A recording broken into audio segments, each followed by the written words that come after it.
ನಾವೆಲ್ಲರೂ ಭೌತಶಾಸ್ತ್ರದ ನಿಯಮಗಳ ಬಗ್ಗೆ ಕೇಳಿದ್ದೀವಿ ಅಲ್ವಾ? ಉದಾಹರಣೆಗೆ ಗುರುತ್ವಾಕರ್ಷಣೆಯ ನಿಯಮ. ಹೌದು, ಅಂದ್ರೆ ಗ್ರಾವಿಟಿ. ಒಂದು ವಸ್ತುವನ್ನು ಮೇಲಕ್ಕೆಸೆದರೆ ಅದು ಕೆಳಗೆ ಬೀಳಲೇಬೇಕು. ಎಕ್ಸಾಕ್ಟ್ಲಿ. ಅದು ಅತ್ಯಂತ ನಿಖರವಾದದ್ದು. ನಾವು ಯಾವುದಾದರೂ ಕಟ್ಟಡದಿಂದ ಬಿದ್ದಾಗ ಆ ಬೀಳುವ ವ್ಯಕ್ತಿ ಎಷ್ಟೇ ಒಳ್ಳೆಯವನಾಗಿರಲಿ ಅಥವಾ ಎಷ್ಟೇ ಕೆಟ್ಟವನಾಗಿರಲಿ, ಗ್ರಾವಿಟಿ ತನ್ನ ಕೆಲಸ ಮಾಡೇ ತೀರ್ತದೆ. ಖಂಡಿತ. ಅದರಲ್ಲಿ ಯಾವುದೇ ತಾರತಮ್ಯ ಇಲ್ಲ. ಆದರೆ ಮನುಷ್ಯನ ಯಶಸ್ಸು, ಸಂಪತ್ತು ಮತ್ತು ಭವಿಷ್ಯದ ರಚನೆಯ ವಿಷಯಕ್ಕೆ ಬಂದಾಗ ನಮ್ಗೆ ಇಂಥ ಯಾವುದೇ ಸ್ಪಷ್ಟ ನಿಯಮಗಳು ಇಲ್ಲ ಅಂತ ಅನ್ಸುತ್ತೆ. ಎಲ್ಲವೂ ನಮ್ಮ ಅದೃಷ್ಟ ಅಥವಾ ಕೇವಲ ಪರಿಶ್ರಮದ ಮೇಲೆ ನಿಂತಿದೆ ಎನ್ನುವ ಭಾವನೆ ನಮ್ಮೆಲ್ಲರಲ್ಲೂ ಇದೆ. ನಿಜ. ಭೌತಿಕ ಜಗತ್ತಿನ ನಿಯಮಗಳನ್ನು ನಾವು ಕಣ್ಣಾರೆ ನೋಡೋದ್ರಿಂದ ನಾವದನ್ನ ಸುಲಭವಾಗಿ ಒಪ್ಕೊಳ್ತೇವೆ. ಆದರೆ ಈ ಅಗೋಚರ ಶಕ್ತಿಗಳ ಬಗ್ಗೆ ಮಾತನಾಡಿದಾಗ ಅದನ್ನು ಅರಗಿಸಿಕೊಳ್ಳಲು ಕಷ್ಟವಾಗುತ್ತದೆ. ಹೌದು, ಕಷ್ಟನೇ. ಸೊ ನಮ್ಮದೇ ಆಲೋಚನೆಗಳು ನಮ್ಮ ವಾಸ್ತವವನ್ನು ರೂಪಿಸುವ ನಿಖರವಾದ ಸಾಧನಗಳು ಅಂತ ಹೇಳಿದಾಗ ಜನರಿಗೆ ಒಂದು ಕ್ಷಣ ಆಶ್ಚರ್ಯ ಆಗತ್ತೆ. ಇಂದಿನ ನಮ್ಮ ಈ ಆಳವಾದ ವಿಶ್ಲೇಷಣೆಗೆ ಆಧಾರವಾಗಿರುವ ರೋಂಡಾ ಬೈರ್ನವರ ಜಗತ್ಪ್ರಸಿದ್ಧ ದ ಸೀಕ್ರೆಟ್ ಪುಸ್ತಕದ ಆಯ್ದ ಭಾಗಗಳು ಇದೇ ಅಗೋಚರ ಶಕ್ತಿಯಾದ ಆಕರ್ಷಣೆಯ ನಿಯಮ ಅಥವಾ ಲಾ ಆಫ್ ಅಟ್ರಾಕ್ಷನ್ ಬಗ್ಗೆ ವಿವರಿಸ್ತವೆ. ಸೊ ಇಂದಿನ ನಮ್ಮ ಗುರಿ ಈ ತತ್ವಜ್ಞಾನಕ್ಕೆ ಹೊಸಬರಾಗಿರುವ ಯಾರಿಗಾದರೂ ಇದರ ಮೂಲ ಪರಿಕಲ್ಪನೆಗಳನ್ನು ಸರಳವಾಗಿ ಬಿಡಿಸಿ ಹೇಳುವುದು ಅಲ್ವಾ? ಕರೆಕ್ಟ್. ಇದು ಕೇವಲ ಒಂದು ಕುರುಡು ನಂಬಿಕೆಯಲ್ಲ. ಈ ಪುಸ್ತಕದ ಮೂಲಗಳ ಪ್ರಕಾರ ಇದರ ಹಿಂದಿರುವ ವಿಸ್ತಾರವಾದ ಚೌಕಟ್ಟು ಮತ್ತು ಇತಿಹಾಸದ ಶ್ರೇಷ್ಠ ವ್ಯಕ್ತಿಗಳು ಇದನ್ನ ಹೇಗೆ ಬಳಸಿದ್ರು ಎನ್ನುವುದನ್ನು ನಾವು ಇವತ್ತು ಡೀಪ್ ಆಗಿ ನೋಡಲಿದ್ದೇವೆ. ಸರಿ, ಹಾಗಾದ್ರೆ ಇದನ್ನು ವಿವರವಾಗಿ ಬಿಡಿಸಿ ನೋಡೋಣ. ಈ ಇಡೀ ಪುಸ್ತಕದ ಹುಟ್ಟು ಹೇಗಾಯ್ತು ಅನ್ನೋದೇ ಒಂದು ರೋಚಕ ಕತೆ, ಗೊತ್ತಾ? ಹೌದು, ಲೇಖಕಿಯ ಜೀವನದ ಆ ಘಟನೆ. ಎಕ್ಸಾಕ್ಟ್ಲಿ. ಲೇಖಕಿ ರೋಂಡಾ ಬೈರ್ನ್ ಅವರ ಜೀವನ ಸಂಪೂರ್ಣವಾಗಿ ಕುಸಿದು ಬಿದ್ದಿದ್ದ ಸಮಯವದು. ಅತಿಯಾದ ಕೆಲಸದಿಂದ ವಿಪರೀತ ಬಳಲಿಕೆ, ತಂದೆಯ ಹಠಾತ್ ಮರಣ ಮತ್ತು ಅವರ ಸಂಬಂಧಗಳಲ್ಲೂ ಬಿರುಕು ಬಿಟ್ಟಿತ್ತು. ಎಲ್ಲವೂ ಒಟ್ಟಿಗೆ ಕೆಟ್ಟದಾಗಿ ಆಗ್ತಾ ಇತ್ತು. ಹೌದು. ಆ ಕತ್ತಲೆ ಮತ್ತು ಹತಾಶೆಯ ಸಮಯದಲ್ಲಿ ಅವರ ಮಗಳು ಹೇಲಿ ಒಂದು 100 ವರ್ಷಗಳಷ್ಟು ಹಳೆಯದಾದ ಒಂದು ಪುಸ್ತಕವನ್ನ ತಂದುಕೊಡ್ತಾಳೆ. ಆ ಒಂದು ಹಳೆಯ ಪುಸ್ತಕದಲ್ಲಿ ಸಿಕ್ಕ ಸಣ್ಣ ಸುಳಿವು ಲೇಖಕಿಯ ಇಡೀ ದೃಷ್ಟಿಕೋನವನ್ನೇ ಬದಲಾಯಿಸ್ಬಿಡ್ತದೆ. ನಿಜ. ಆ ಪುಸ್ತಕವೇ ಈ ಮಹಾರಹಸ್ಯದ ಕಡೆಗೆ ಅವರ ಕಣ್ಣು ತೆರೆಸಿದ್ದು. ಆದ್ರೆ ನನಗೆ ಕಾಡೋ ಪ್ರಶ್ನೆ ಏನಂದ್ರೆ, ಈ ರಹಸ್ಯ ಕೇವಲ ಆ ಹಳೆಯ ಪುಸ್ತಕದಲ್ಲಿ ಮಾತ್ರ ಇತ್ತಾ, ಅಥವಾ ಇತಿಹಾಸದಲ್ಲಿ ಇದಕ್ಕೂ ಮುಂಚೆ ಯಾರಿಗಾದ್ರೂ ಇದ್ರ ಬಗ್ಗೆ ತಿಳಿದಿತ್ತಾ? ಆ ಹಳೆ ಪುಸ್ತಕ ಕೇವಲ ಒಂದು ಕಿಡಿಯಷ್ಟೇ ಅಂತ ಹೇಳ್ಬೋದು. ಆ ಕಿಡಿಯಿಂದ ಲೇಖಕಿ ಇತಿಹಾಸದ ಪುಟಗಳನ್ನು ತಿರುವಿ ಹಾಕಿದಾಗ ಕಂಡುಕೊಂಡ ಸತ್ಯ ನಿಜಕ್ಕೂ ತುಂಬಾ ವಿಸ್ಮಯಕಾರಿಯಾದದ್ದು. ಓ ಹೌದಾ? ಮೂಲಗಳ ಪ್ರಕಾರ ಈ ಆಕರ್ಷಣೆಯ ನಿಯಮ ಇತ್ತೀಚಿನ ಆವಿಷ್ಕಾರವೇನಲ್ಲ. ಯುಗಾಂತರಗಳಿಂದಲೂ ಇದನ್ನು ಅತಿ ಜಾಗರೂಕತೆಯಿಂದ ರಕ್ಷಿಸಿಡಲಾಗಿತ್ತು. Plato, Galileo, Beethoven, Einstein. ಒಂದ್ ನಿಮಿಷ, ಐನ್ಸ್ಟೈನ್ ಅವರಿಗೂ ಇದ್ರ ಬಗ್ಗೆ ಗೊತ್ತಿತ್ತಾ? ಖಂಡಿತ. ಐನ್ಸ್ಟೈನ್, ಶೇಕ್ಸ್ಪಿಯರ್ ಮುಂತಾದ ಶ್ರೇಷ್ಠ ಮೇಧಾವಿಗಳು ಈ ರಹಸ್ಯವನ್ನ ಅರಿತಿದ್ರು.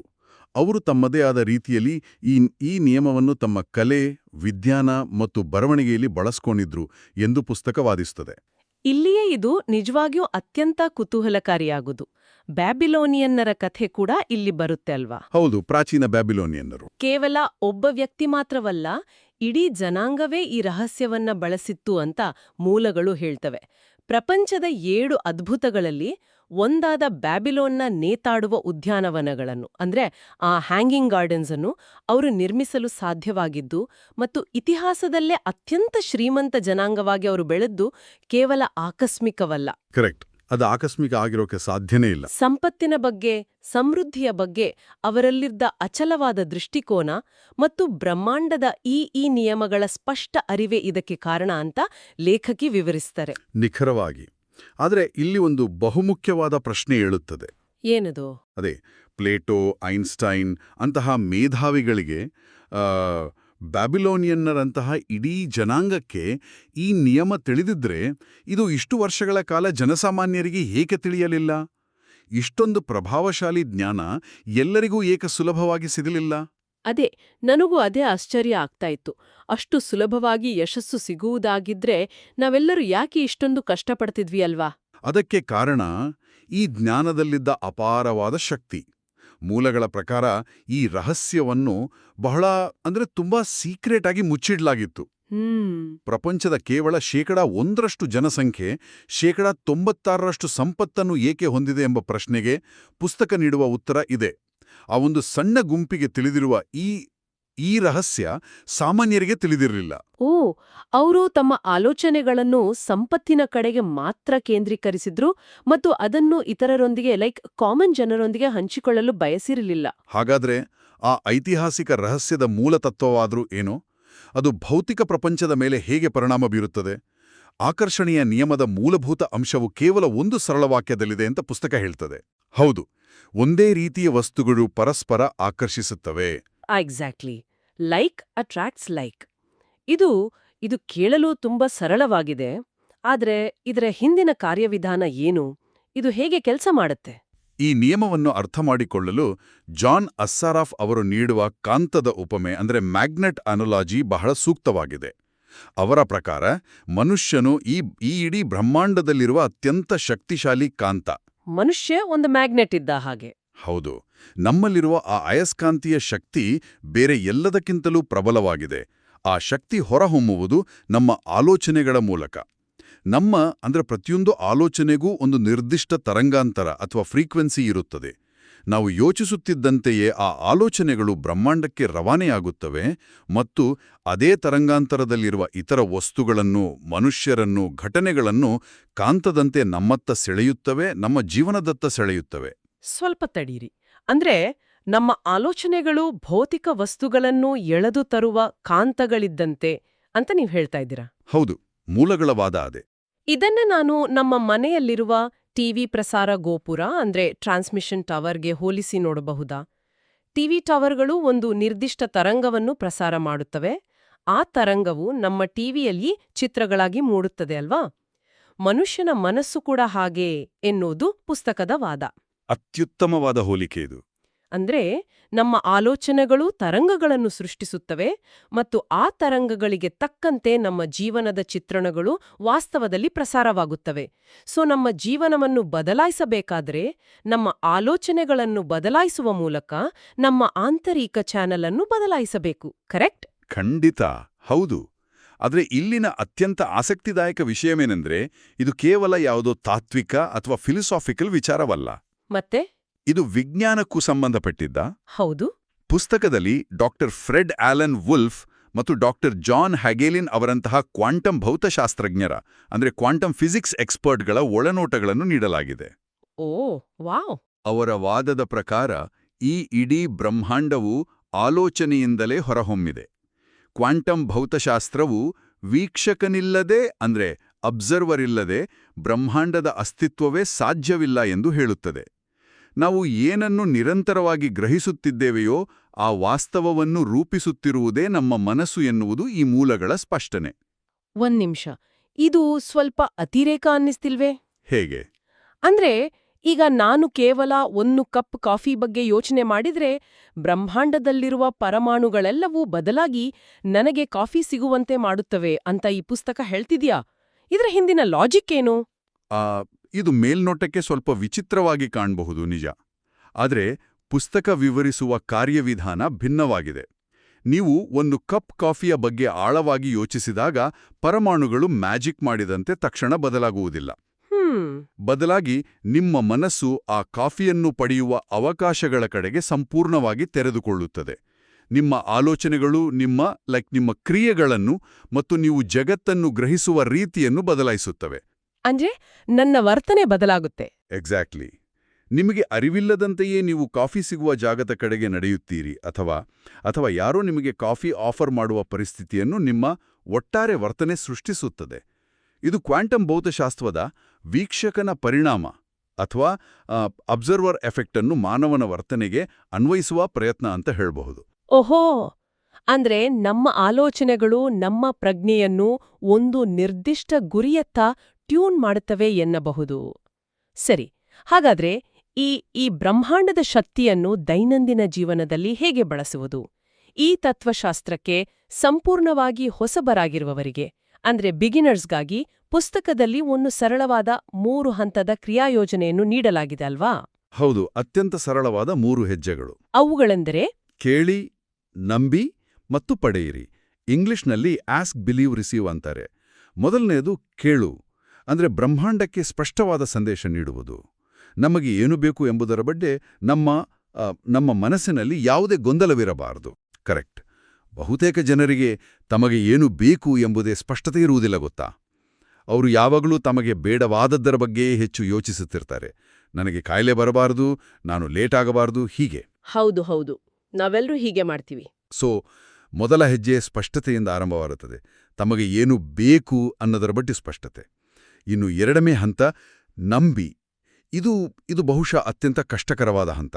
ಹೌದು, ನಂಬುವುದು ಸ್ವಲ್ಪ ಕಷ್ಟನೇ. ನಂಬುವುದು ಎಂದರೆ ಆ ವಸ್ತುವನ್ನು ಅಥವಾ ಆಸೆಯನ್ನು ನಾವು ಈಗಾಗಲೇ ಪಡೆದುಕೊಂಡಿದ್ದೇವೆ ಎಂಬಂತೆ ವರ್ತಿಸುವುದು. ಅದರಲ್ಲಿ ಕಿಂಚಿತ್ತೂ ಅನುಮಾನವಿರಬಾರದು. ಅರ್ಥ ಆಯ್ತು. ಇನ್ನು ಮೂರನೇ ಹಂತ ಪಡೆಯಿರಿ.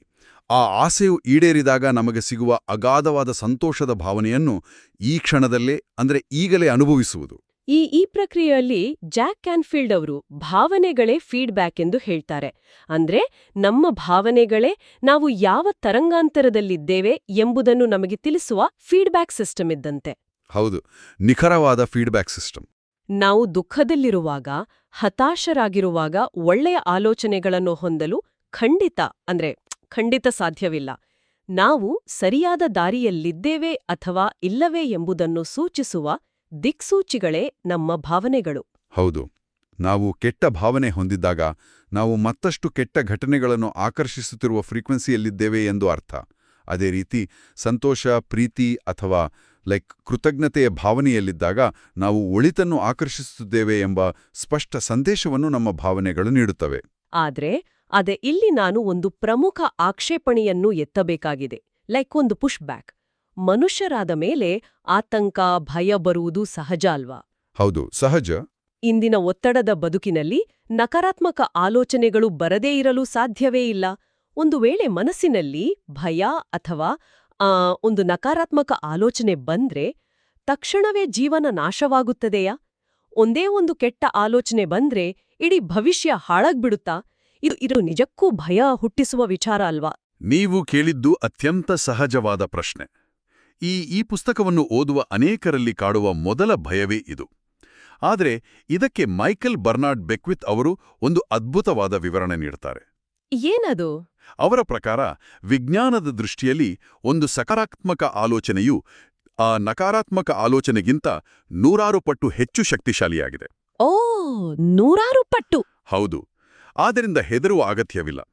ನಕಾರಾತ್ಮಕ ಆಲೋಚನೆಗಳು ವಾಸ್ತವ ರೂಪ ಪಡೆಯಲು ನಾವು ಅವುಗಳ ಬಗ್ಗೆ ದೀರ್ಘಕಾಲ, ಅಂದ್ರೆ ನಿರಂತರವಾಗಿ ಯೋಚಿಸ್ತಲೇ ಇರಬೇಕಾಗ್ತದೆ. ತಕ್ಷಣಕ್ಕೆ ಒಂದು ಕೆಟ್ಟ ಆಲೋಚನೆ ಬಂದ ಮಾತ್ರಕ್ಕೆ ಆಕಾಶ ಕಳಚಿ ಬೀಳೋದಿಲ್ಲ. ಅಪ್ಪಾ, ಇದೊಂದು ದೊಡ್ಡ ರಿಲೀಫ್ ಬಿಡಿ.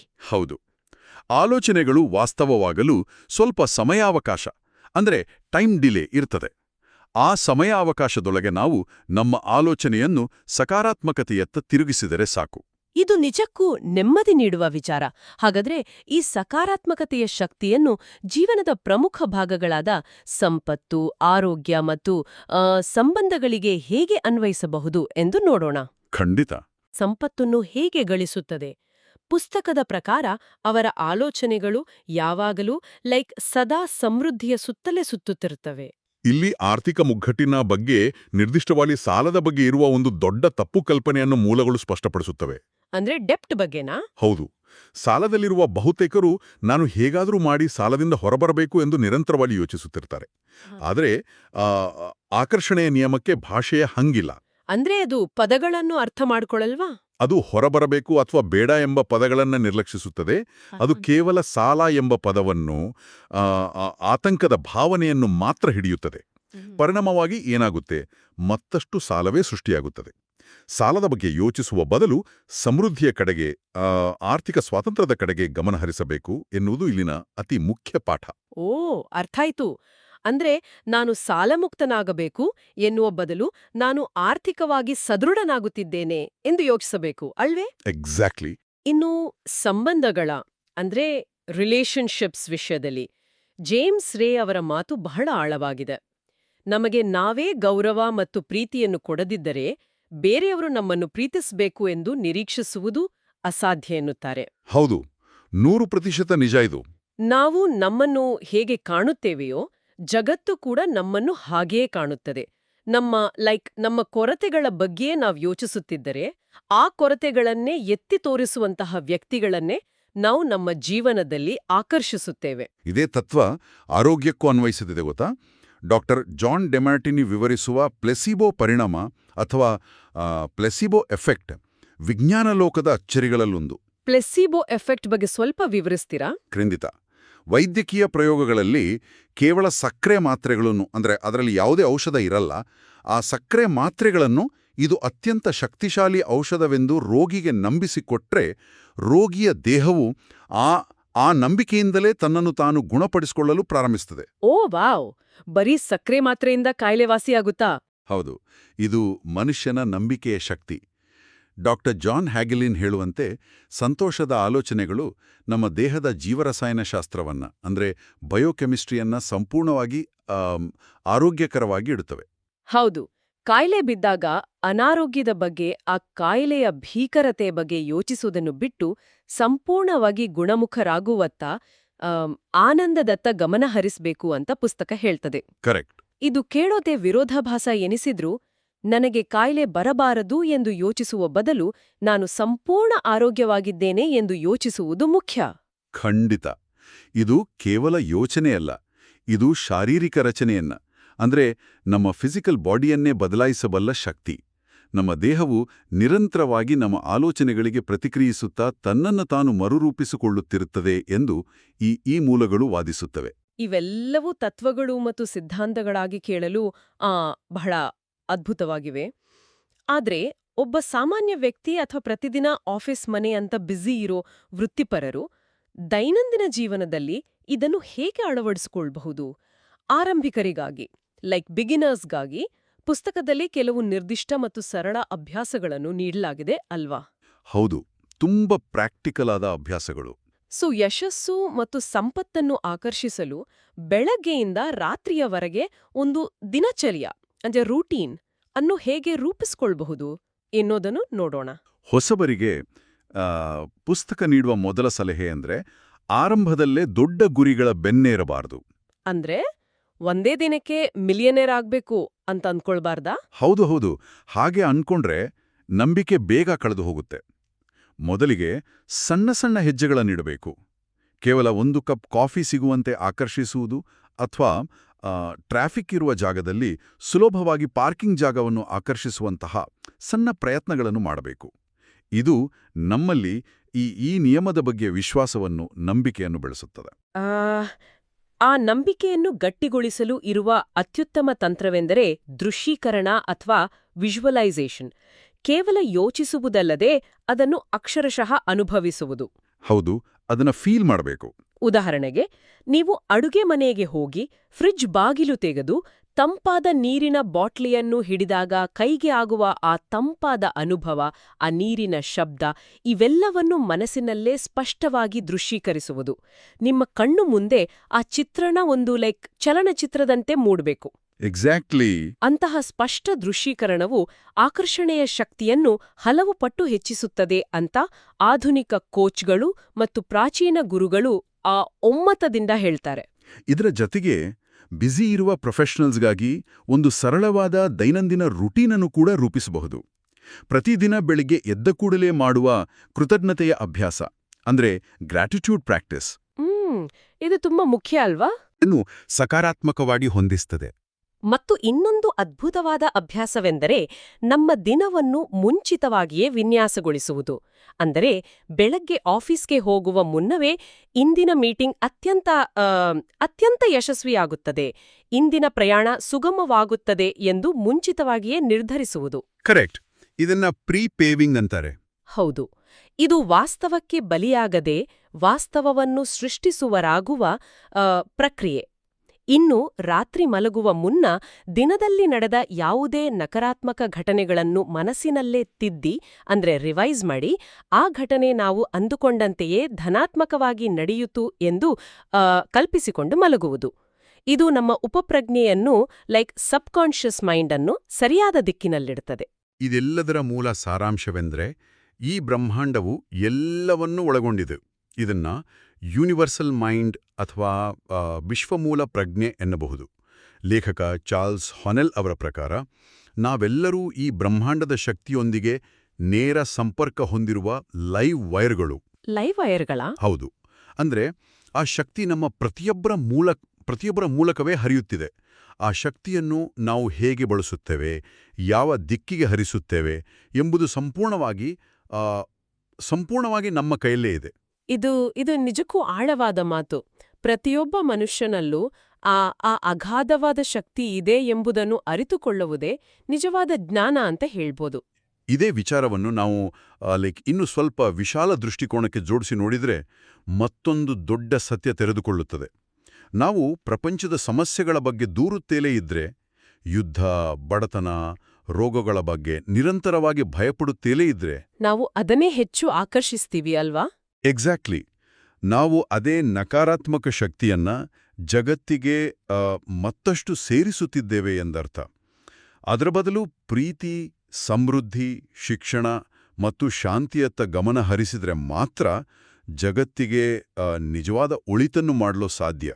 ಆಂತರಿಕ ಬದಲಾವಣೆಯಿಲ್ಲದೆ ಬಾಹ್ಯ ಜಗತ್ತನ್ನು ಎಂದಿಗೂ ಬದಲಾಯಿಸಲು ಸಾಧ್ಯವಿಲ್ಲ ಎನ್ನುವುದು ಈ ಮೂಲಗಳು ನೀಡುವ ಅಂತಿಮ ಸಂದೇಶ. ನಿಜಕ್ಕೂ ಇದು ಅತ್ಯಂತ ಪ್ರಭಾವಶಾಲಿ ವಿಚಾರ. ಕೇವಲ ವೈಯಕ್ತಿಕ ಜೀವನವಷ್ಟೇ ಅಲ್ಲ, ಇಡೀ ಪ್ರಪಂಚದ ಭವಿಷ್ಯವೂ ಮಾನವನ ಆಲೋಚನೆಗಳ ಮೇಲೆಯೇ ನಿಂತಿದೆ. ಹೌದು. ಸೊ, ನಾವು ಈ ಆಳವಾದ ವಿಶ್ಲೇಷಣೆಯ ಮುಕ್ತಾಯದ ಹಂತಕ್ಕೆ ಬಂದಿದ್ದೇವೆ. ಈ ಚರ್ಚೆಯನ್ನು ಒಂದು ಆಳವಾದ ಚಿಂತನೆಗೆ ಹಚ್ಚುವ ಪ್ರಶ್ನೆಯೊಂದಿಗೆ ಮುಕ್ತಾಯಗೊಳಿಸೋಣ. ಖಂಡಿತ. ಮನುಷ್ಯನ ಪ್ರತಿಯೊಂದು ಆಲೋಚನೆಯೂ ಭವಿಷ್ಯದ ವಾಸ್ತವವನ್ನು ಸೃಷ್ಟಿಸುವ ಕಚ್ಚಾ ವಸ್ತುವಾಗಿದ್ದರೆ, ಒಂದು ಕಟ್ಟಡವನ್ನು ಕಟ್ಟುವ ಇಟ್ಟಿಗೆಯಾಗಿದ್ದರೆ, ಈ ಕ್ಷಣದಲ್ಲಿ ಇದೇ ಸೆಕೆಂಡ್ನಲ್ಲಿ ಒಬ್ಬ ಮನುಷ್ಯನ ಮನಸ್ಸಿನಲ್ಲಿ ಓಡುತ್ತಿರುವ ಆ ಆಲೋಚನೆ ಮುಂದಿನ ಯಾವ ಭವಿಷ್ಯವನ್ನು ಬರೆಯುತ್ತಿದೆ ಎನ್ನುವ ಪ್ರಶ್ನೆ ನಿಜಕ್ಕೂ ಕಾಡುತ್ತದೆ ಅಲ್ವಾ? ಹೌದು. ಇದು ಪ್ರತಿಯೊಬ್ಬರೂ ತಮ್ಮನ್ನು ತಾವೇ ಕೇಳಿಕೊಳ್ಬೇಕಾದ ಪ್ರಶ್ನೆ. ಮಾನವಕುಲ ತನ್ನ ಆಲೋಚನೆಗಳ ಮೂಲಕ ಎಂತಹ ವಾಸ್ತವವನ್ನು ನಿರ್ಮಿಸುತ್ತಿದೆ ಎಂಬುದು ಪ್ರತಿಯೊಬ್ಬರೂ ಅರಿಯಬೇಕಾದ ಅತ್ಯಮೂಲ್ಯ ವಿಚಾರ. ಇದು ಆ ಮಾನವನ ಅನಂತ ಸಾಮರ್ಥ್ಯದ ದ್ಯೋತಕ. ನಿಜ. ನಮ್ಮೆಲ್ಲರ ಸ್ವಂತ ಅನಂತ ಸಾಮರ್ಥ್ಯವನ್ನು ಗುರುತಿಸುವ ಜವಾಬ್ದಾರಿ ಈಗ ನಮ್ಮದೇ. ನಮ್ಮ ಈ ಆಳವಾದ ವಿಶ್ಲೇಷಣೆಯಲ್ಲಿ ನಮ್ಮೊಂದಿಗೆ ಕೈಜೋಡಿಸಿದ್ದಕ್ಕಾಗಿ ಅನಂತ ಧನ್ಯವಾದಗಳು. ಮುಂದಿನ ಬಾರಿ ಮತ್ತೊಂದು ಕುತೂಹಲಕಾರಿ ವಿಷಯದೊಂದಿಗೆ ಭೇಟಿಯಾಗೋಣ. ಅಲ್ಲಿಯವರೆಗೆ ಆಲೋಚನೆಗಳೇ ಭವಿಷ್ಯದ ಶಿಲ್ಪಿಗಳು ಎಂಬುದನ್ನು ಯಾರು ಮರೆಯದಿರಿ.